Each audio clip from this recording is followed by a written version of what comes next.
नहमदु व नसल्ली अला रसूलिल करीम अम्मा बाद फ़अऊज़ु बिल्लाहि मिनश शैतानिर रजीम बिस्मिल्लाहिर रहमानिर रहीम अस्सलामु अलैकुम व रहमतुल्लाहि व बरकातुहू।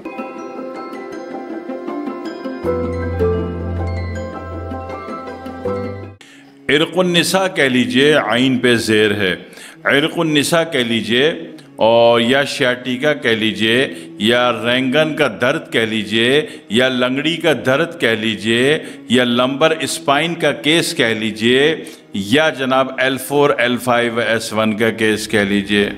ठीक है, कभी बरकत के लिए रिपोर्ट में L1, L2, L3 भी लिखा हुआ होता है। ठीक है, सही है। तो ये सारी बातें घूम फिर के आसान, माशूर, मुरव्विजा उर्दू में इर्क़ुन्निसा इसको कहते हैं। ठीक है, वैसे आजकल शियाटिका भी कहा जाता है, बात सब एक ही है। ठीक है, अलग से परेशान नहीं होने का। तो इसमें जनाब अली होता क्या है कि इसमें एक अजीब मसला होता है कि इलाज हो रहा होता है कि जनाब अली नस दब गई है, इलाज हो रहा होता है कि L4 में फ्यूजिंग हो गई है, L5 में गैप आ गया है, इलाज मोहरों का हो रहा होता है, तभी फ़ायदा नहीं होता जी। या फिर पेन किलर दी जा रही होती है मुसलसल, तो एक फ़िज़िकल फॉल्ट आया हुआ है, L4 में फ्यूजिंग है, L5 में गैप है और उसमें स्पाइनल कॉर्ड फंस रही है, तो पेन किलर कब तक आपको सरवाइव करेगा? कुछ नहीं, खाते रहो पूरी ज़िंदगी। ठीक है, इलाज तो नहीं हुआ, अपने आप को धोखा देने वाली बात है। ठीक है, इसी तरह कुछ लोग समझते हैं कि हम जनाब अली इसमें मसले क्या ऑपरेट करा लें, तो जब बग़ैर ऑपरेट का मसला हल हो सकता है तो फिर ऑपरेट क्यों करा लें? ठीक है, तो बात ये है कि इसमें इलाज फोकस टारगेट कर दिया गया, लाल बत्ती के पीछे लगा दिया गया कि जनाब अली मसला जो है L4 का और L5 का है, और जनाब अली लंबर स्पाइन का है, और जनाब अली इसमें नस दब गई है, इसमें नस फंस गई है, और फलाना फलाना फलाना फलाना, जबकि ऐसा बिल्कुल भी नहीं है। जिस लाल बत्ती के पीछे आप लगे हुए हो ये है नहीं। बेशक आपके एक्सरे में, आपकी MRI में, आपके CT स्कैन में आ रहा है कि L4 में फ्यूजिंग है, L5 में गैप है, नस फंसी हुई नज़र आ रही है, मगर है नहीं।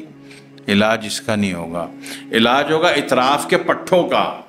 ठीक है, पट्टे खिंचेंगे तो जनाब अली एक मोहरा ऊपर, एक में गैप और एक नस आ गई। ठीक है, पट्टों का इलाज होगा। ठीक है, पट्टों के इलाज के लिए एमरजेंसी निमटानी, किसी की एमरजेंसी निमटानी है, तो उसका एक तरीक़ा तो ये है कि महज लहसुन जला सरसों का गरम तेल, मगर पूरी कमर के डायमिनेशन में। ठीक है, सिर्फ उस पॉइंट को टारगेट मत कीजिए जहाँ पे दर्द है, वहाँ तेल लगाने से कुछ भी नहीं होगा जब तक कि इतराफ के पट्टों का आप इंसान का बच्चा नहीं बनाओगे। ठीक है, तो पूरी कमर पे कमीज उतारो, पूरी कमर पे लहसुन जला सरसों का गरम तेल आप नरमी से पूरी कमर पे मालिश करोगे, तब कहीं जाके बंदा कुछ रिलीफ में आ सकता है। एक बात। दूसरी बात ये कि एक ऐसी ही सूरत में जब L4, L5 का मसला आया है, लंबर स्पाइन का केस आया है, और बंदे को कॉन्स्टिपेशन और गैस का मरज़ है, तो ये तकलीफ़ और बढ़ जाएगी, क्योंकि गैस इस डैमेज एरिया को तंग करेगी। ठीक है, तो ऐसी सूरत के इलाज के लिए एक बड़ा चम्मच सौंफ, आधी चाय की चमची अजवाइन, एक गिलास पानी में उबालिए, पानी आधे का आधा हो जाए, ठंडा हो जाए, पिला दीजिए। ठीक है, अगर BP का ख़तरा ना हो तो थोड़ा सा एक चुटकी काला नमक भी पिसा हुआ मिला दीजिए, गैस खारिज होगी, ताकि इस पर पड़ने वाला प्रेशर कम से कम हो जाए और उसकी तकलीफ़ कम से कम हो जाए। तो ये भी आपने एक अच्छा काम कर लिया।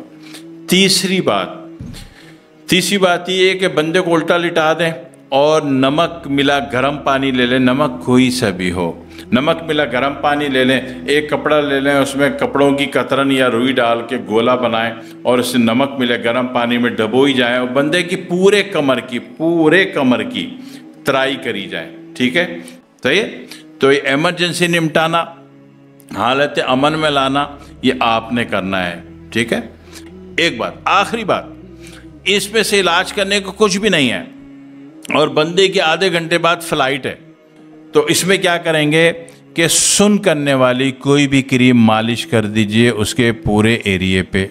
सुन करने वाली, वो जो कान नाक छेदने वाली क्रीम नहीं होती, ज़ाइनोसिन या ज़ाइलोकेन, दोनों नाम से मिलती है, हर मेडिकल स्टोर से मिलती है, 70 रुपए की मिलती है, वो जनाब वाली हमारे हर्बल की दुनिया में इसका तेल होता है एक बेस ऑयल। बेस ऑयल जो होता है वो होता है, या फिर हमारी जो R4 का तेल इस्तेमाल होता है, ठीक है।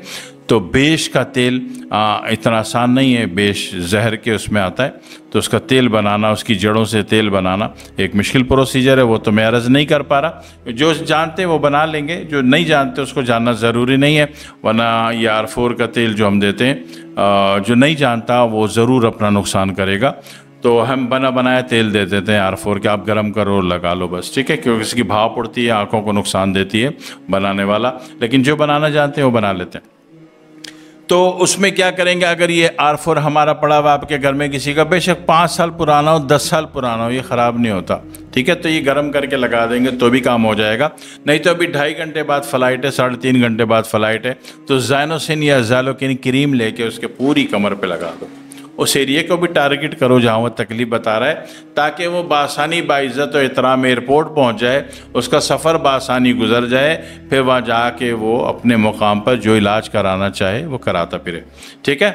तो एक बात, अच्छा, हम अगर इसका इलाज करते हैं तो अब आप उसको इरकुन निसा कहिए, शाटिका कह लीजिए, लंबर स्पाइन कह लीजिए, L4 L5 कह लीजिए, S1 कह लीजिए, ठीक है ना, या लंगड़ी का दर्द कह लीजिए, या रंगन का दर्द कह लीजिए, तो हम इसमें STK VD और R4 वही बेश का तेल, ठीक है, वो हम देते हैं और अल्लाह का शुक्र है कि बंदा ठीक हो जाता है। STK अंदर से काम करती है, ठीक है, और VD जो है सूरजजान तल्ख का जौहर है।